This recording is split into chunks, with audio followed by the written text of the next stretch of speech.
Last Sunday, my 9-year-old granddaughter, Lily, looked up from the puzzle we were doing together and asked me the most devastating question anyone has ever asked me in 86 years of living.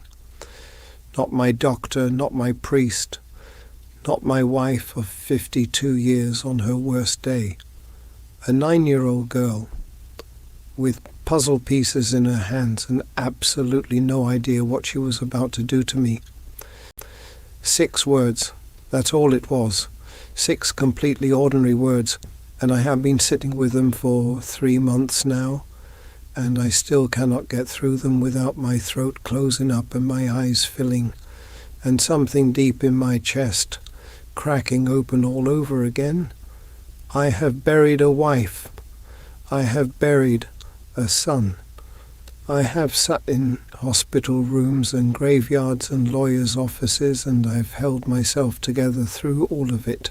But 6 words from a 9-year-old girl at a kitchen table on a Sunday afternoon broke me in a way that none of those things did. And I think I know why. Because those 6 words didn't ask me about death, they asked me about life, my life, the one I actually lived. And somewhere between the question and the silence that followed it, I realized something that 86 years of living had never quite managed to show me. I'll tell you what she asked me in just a moment, but first I need you to understand who I am, because the question only breaks you if you know what I became.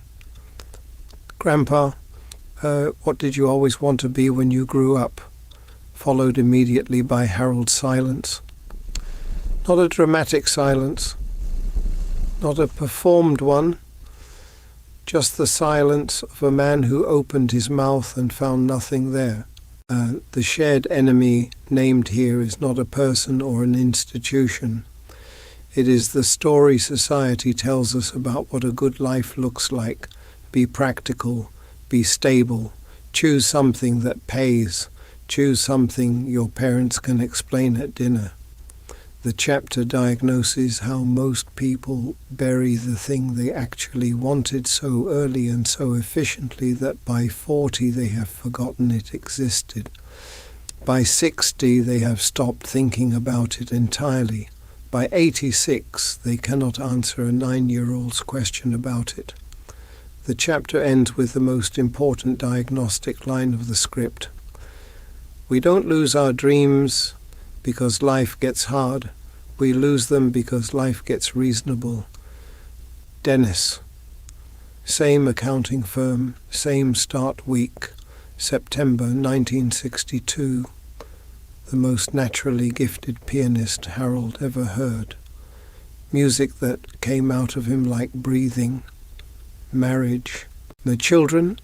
House. Promotion. Piano moved to the spare room.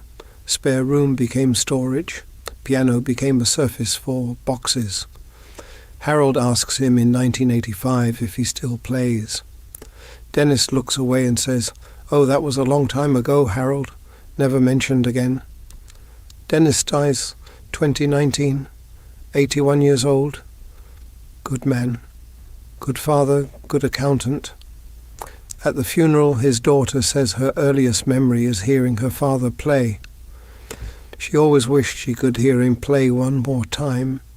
She was afraid to ask while he was alive. The piano sold at the estate sale. $400.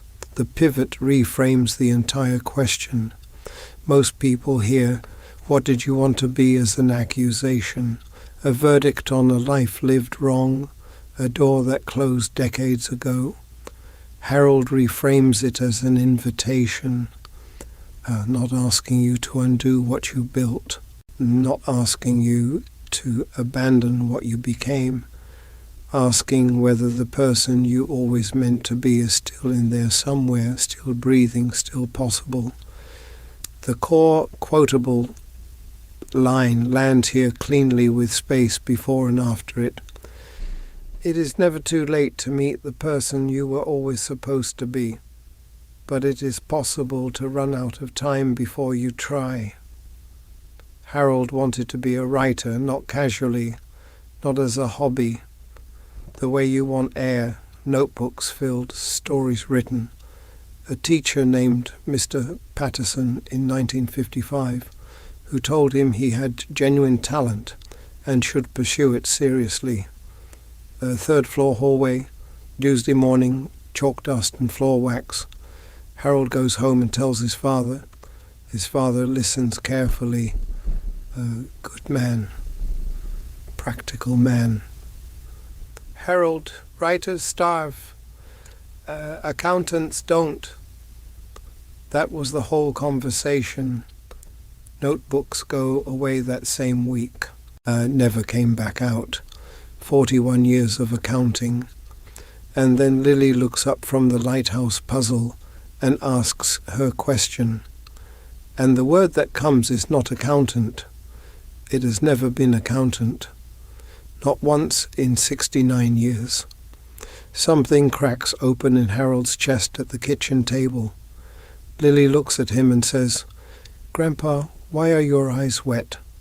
Harold says, "I'm fine, sweetheart. I'm just thinking." But he wasn't fine. He was finally honest. Frank, the neighbor, 74, retired electrician. A 1967 Mustang in his garage bought 30 years ago and never touched. Asked why he waited. I kept thinking I'd get to it. He got to it. At 74, Margaret, Harold's wife, wanted to paint just for herself. An easel in the basement for 22 years. Still wrapped in plastic when she died. Always going to start when things settle down. Things never settle down. Easel went to a charity shop. Still wrapped in plastic.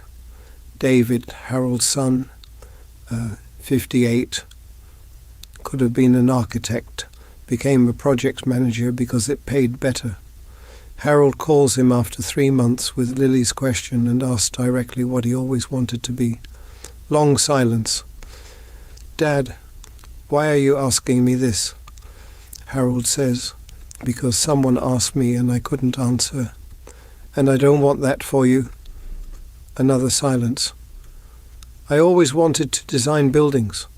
Harold says, "Is it too late?" David says, "I don't know." Harold says, "Find out. What did you always want to be when you grew up?" Not the practical answer, not the responsible answer, not the one you've been given for 30 years, the true one. Before someone told you to be practical, before you put it in the spare room, before it got buried under everything reasonable and correct. What was it? Harold is 86. He started writing again 3 months ago. Just a notebook. The same thing he put away in 1955 when his father told him writers starve. He doesn't know how much time he has left. But whatever time it is he is spending, some of it finally being the person Mr. Patterson saw in that third-floor hallway on a Tuesday morning, 69 years ago, 69 years late, but here, finally here. One thing, not a list. Answer the question. Not out loud if you don't want to. Just honestly, just to yourself. Write it down. What did you always want to be? Then ask one more thing. What would it take to begin? Not to finish, not to succeed, just to begin. Because that is all Lily was asking. She just didn't know it. Neither did Harold. Until now. If Lily's question did to you what it did to Harold, share this with someone who needs to hear it today. Drop a comment and tell him what you always wanted to be. He reads every single one. Subscribe if you want more of these conversations. He has things left to say, and apparently he has a granddaughter who is very good at making sure he says them.